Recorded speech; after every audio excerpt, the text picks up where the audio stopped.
Noël, c'est le signe de l'espérance par excellence. Ça me fait penser à un couple qui accueille un nouvel enfant. Devant cet enfant si fragile, dépendant totalement de ses parents, on s'émerveille, bien sûr. Et les parents, ils savent que c'est leur enfant, mais en même temps, ils savent bien que la vie est plus grande qu'eux et que la vie nous vient de Dieu. Et Dieu a justement choisi le chemin, la fragilité pour venir à notre rencontre. À Noël, un des symboles, c'est la crèche. La crèche, c'est ce signe de la fragilité. Dieu choisit de passer par le chemin de la fragilité pour venir à notre rencontre. Dans cette nuit, le Christ est né, c'est pour nous. Marie et Joseph ont vécu la même réalité que les couples vivent, fragilité devant leur enfant.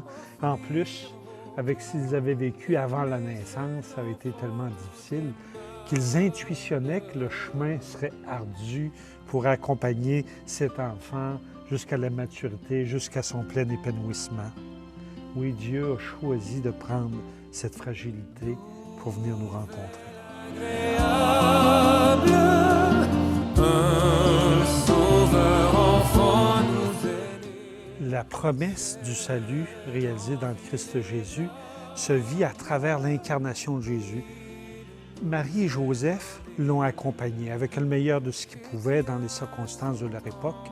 Et Dieu les a accompagnés à travers ça. Et c'est à travers cela que le salut s'est manifesté. Dieu accompagne dans les joies et dans les épreuves. C'est la même chose pour nous autres. À travers ce que nous vivons, dans les joies, dans les peines, Dieu est avec nous et nous conduit sur le chemin du salut.